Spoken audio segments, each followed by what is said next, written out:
लेकिन 11 के 11 ब्राह्मणों को खाना खिलाना होगा। आपकी बहू को खुद अपने हाथों से पका कर।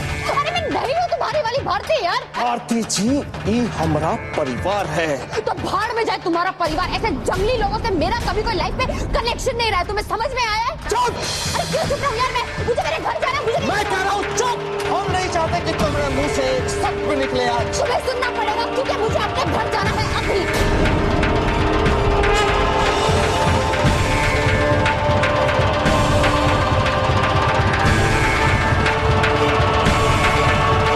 भारती जी, आज तो आपने सारी हद ही तोड़ दी है। चलिए आपके साथ।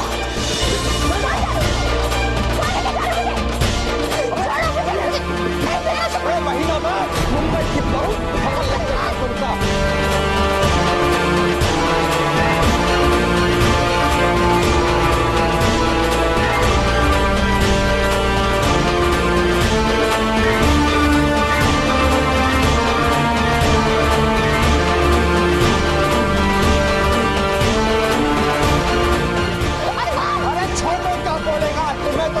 सही करेंगे आप। परिवार में कैसे रहा जाता है हम आपको सिखाते हैं।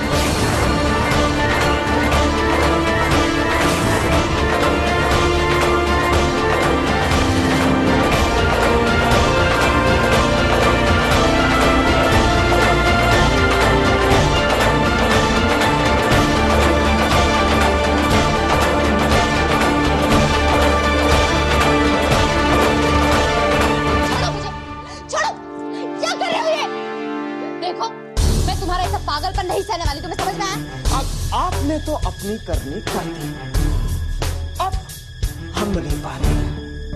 आप अब तक हमरा महात्मा वाला रूप देखे हैं, लेकिन अब अपनी कमर कस लीजिए, क्योंकि अब आप हमरा रौद्र रूप देखेंगे। समझिए आप? देखो, मुझे ना ये सब बकवास की धमकियां मत दो। समझ में आया? क्योंकि ना ही मैं कोई छोटी सी बच्ची हूँ, ना ही मैं इन स्टूपिड सी धमकियों से डरने वाली हूँ। ओके? मुझे किसी से डर नहीं लगता।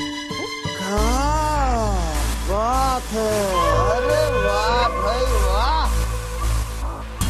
ये भी बड़ी मजेदार बात है। रोज एक एक नया किस्सा सुनने को मिलता, और आज आप हमसे कह रही हैं कि आपको डर नहीं लगता। तनिक भी डर नहीं लगता है? मुंबई में झांसी की रानी बन गई है क्या आप, कि आपको डर नहीं लगता?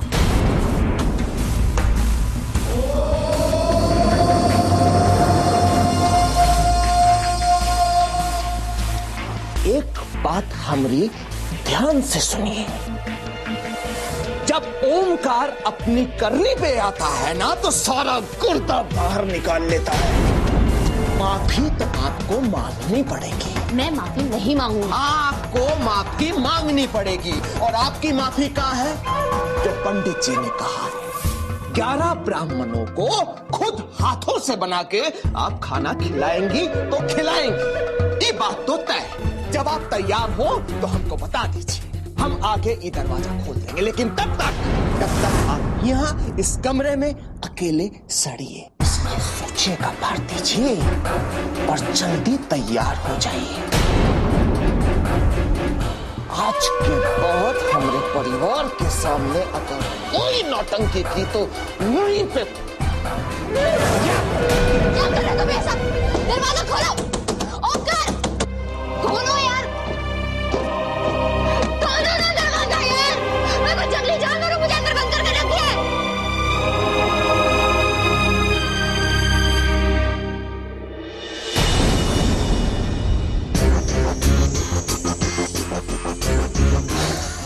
अरे छोटे, आप यहाँ क्या कर रहे हैं? चलिए नीचे। अब क्या करें भाई? ये क्या तरीका है? भारती को इसी वक्त कमरे से बाहर निकालिए। आप भारती जी की चिंता छोड़ दीजिए छोटे। यही तरीका है पत्नियों से पेश आने का। यही तरीका, सही तरीका।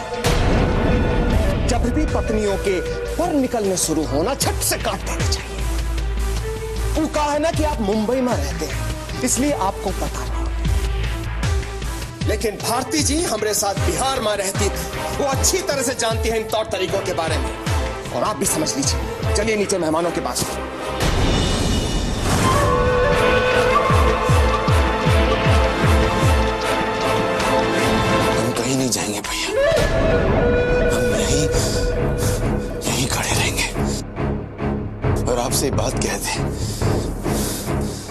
अगर आपने इसी तरह बर्ताव किया तो भारती फिर से भाग जाएगी। जिंदगी में आपके मुंह से इस शब्द वापस नहीं सुनना चाहते, मतलब नहीं सुनना चाहते। पहले हम भारती जी को बहुत प्यार किया, इसलिए वो घर छोड़ के भाग गए। लेकिन इस बार हम लगाम को खींच के रखेंगे, कहीं नहीं भाग पाएंगे वो। हम तो कहते हैं कि ये तौर तरीके आप भी सीख लीजिए। वो कहा है ना कि जब आप दूसरी शादी करेंगे, अपनी दूसरी पत्नी को लेकर आएंगे, तो संभालने में आसानी रहेगी, क्योंकि पहली पत्नी तो आपकी भी भाग गई थी ना।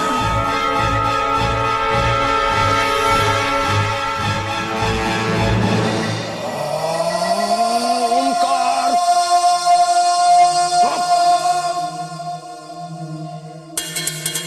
काहे हम आपको बार बार दुख देते हैं अपने छोटे भाई को?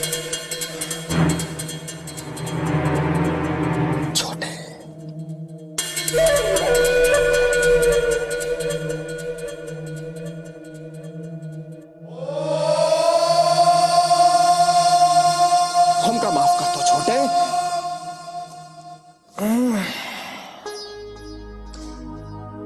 वो कहा है ना कि 6 महीने बाद हमको हमार पत्नी हमारी भारती जी वापस मिली है। संभालने दीजिए उन्हें, हमें अपने तरीके से। बीच में मत आइए छोटे।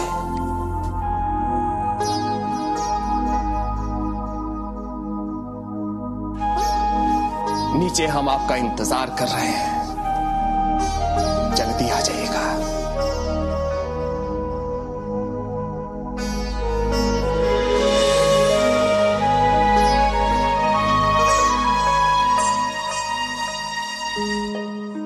भाभी,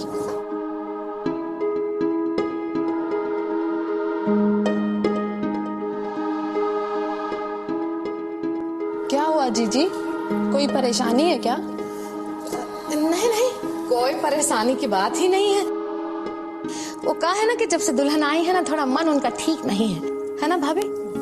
जिस तरह ओमकार उसे खींच के लेके गया है, लगता नहीं कि वो कहा है ना कि हमारी भारती जी की तबीयत थोड़ी ढीली हो गई है, उन्हें दवाई दे दी गई है, आराम कर रही है, वो नीचे नहीं आ सकती। इसलिए आप सब लोग खाइए पिए मौज कीजिए। लेकिन बेटवा एक काम करो ना, अब जब सब मेहमान आ ही गए हैं तो फिर थोड़े वक्त के लिए दुल्हन को बुला लो।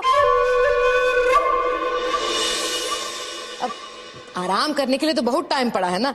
हुआ जी, भारती जी की भी यही मर्जी थी, लेकिन बिस्तर से उठ नहीं पा रही बेचारी, इसलिए हम उनको सख्त हिदायत दे दी है कि आपकी तबीयत इन रस्मों से ज्यादा ऊपर नहीं है। रस्में तो बाद में भी हो जाएंगी। ठीक किया ना बुआ?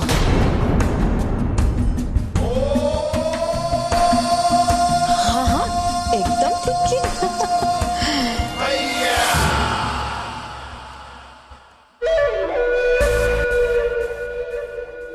अब हम हाथ जोड़ के आप सबसे माफी मांग लेते हैं। इतना कष्ट लेके इतनी दूर से आए। अब बिटिया की तबीयत ही ठीक नहीं है, तो जैसे उसकी तबीयत ठीक होती है हम आप सबको बुला लेंगे मुंह दिखाई के लिए। नमस्ते। प्रणाम। नमस्ते।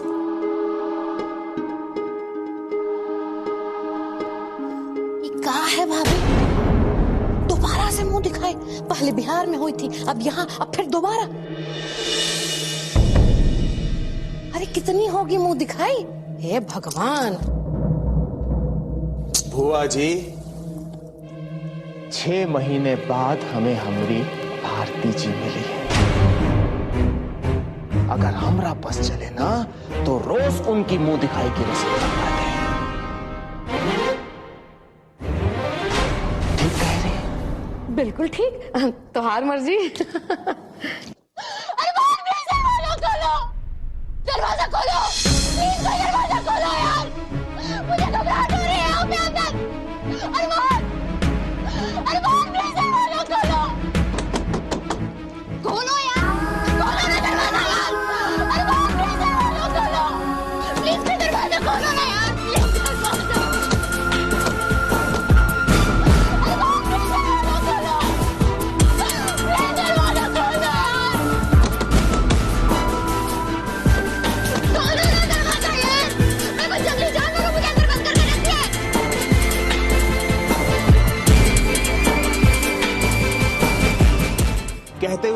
तो नहीं लग रहा है, लेकिन भारती जी को अभी कुछ वक्त लगेगा हमारे परिवार की ताल से ताल मिलाने में। लेकिन तब तक हम सभी परिवार के सदस्यों से गुजारिश करना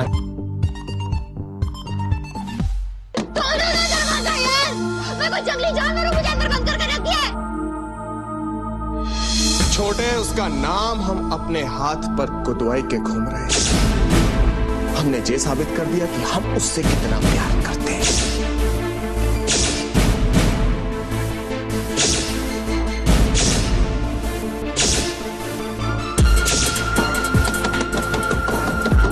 खोलो यार दरवाजा, प्लीज खोलो। मुझे घुटन हो रही है, प्लीज दरवाजा खोलो। दरवाजा खोलो यार।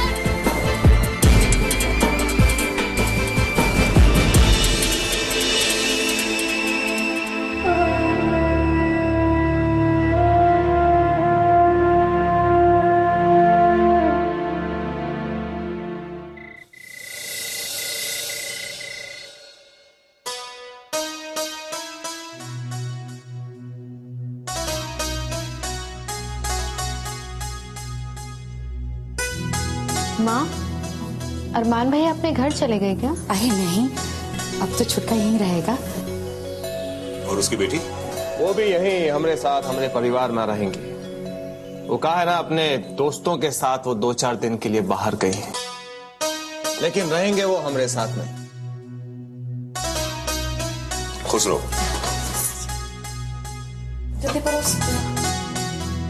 कहा बताएं, शहर में गैया ढूंढना मतलब पर्वत पे संजीव भी ढूंढने जैसा।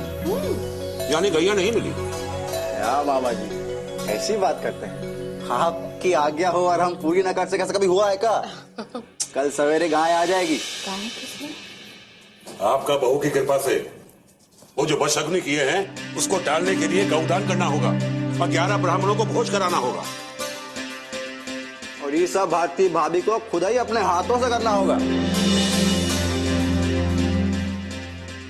दुल्हन ने मुंह दिखाई तो नहीं कराई भैया, पर उसी के कारण 11 ब्राह्मणों को भोज तो मिल ही जाएगा। कराना ही होगा और बताए दे रहे हैं हम, अब कोई नादानी बर्दाश्त नहीं करूंगा हम।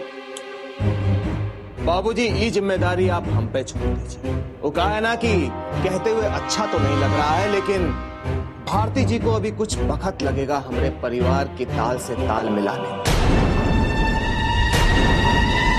लेकिन तब तक हम सभी परिवार के सदस्यों से गुजारिश करना चाहते हैं कि जरा संयम रखिए। किस संयम की बात कर रहे हैं आप?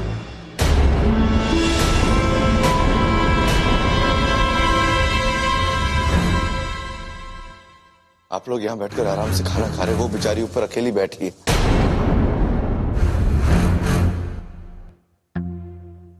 भूखी प्यासी, एक बार भी खाने के लिए नहीं पूछा उससे। छोटे, हम पहले इस बारे में बहस कर चुके हैं, इसलिए चुपचाप यहां पर बैठ जाइए। अरे छुटके, देखो हमारी बात सुनो। तुम ना भारती की चिंता मत करो, चिंता जो है वो ओमकार भैया पे छोड़ो, समझे ना? आ बेटा, खाना खा। आप लोग पेट भर के खाइए।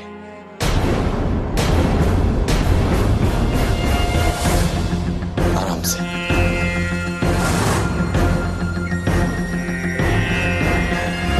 मुझे नहीं खाना।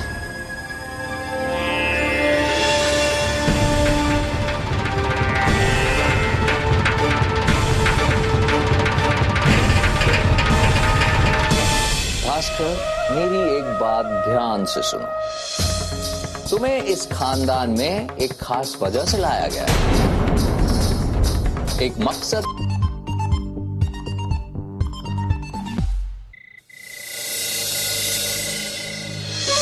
आज हम अग्नि को साक्षी मानकर एक बार फिर से शादी के बंधन में बंधेंगे, ठीक है?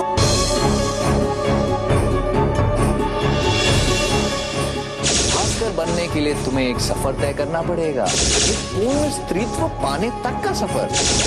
क्या बिगाड़ा है मैंने तुम्हारा केके? मैंने तुम्हारे आलतू फालतू शालतू सारे वाहियात से वाहियात टास्क पूरे किए। क्यों मेरे पहरेदार ऐसा यार? नहीं पता मुझे किसी की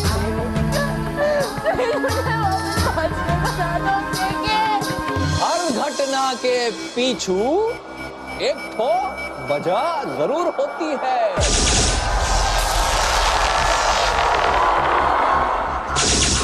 Everything happen for a reason. आगे तुम ऐसा मत तुम बहुत क्या तुम बहुत बड़े बड़े वो हो यार। क्यों कर रहे हो मेरे साथ तुम ये? क्या बिगाड़ा मैंने तुम्हारा?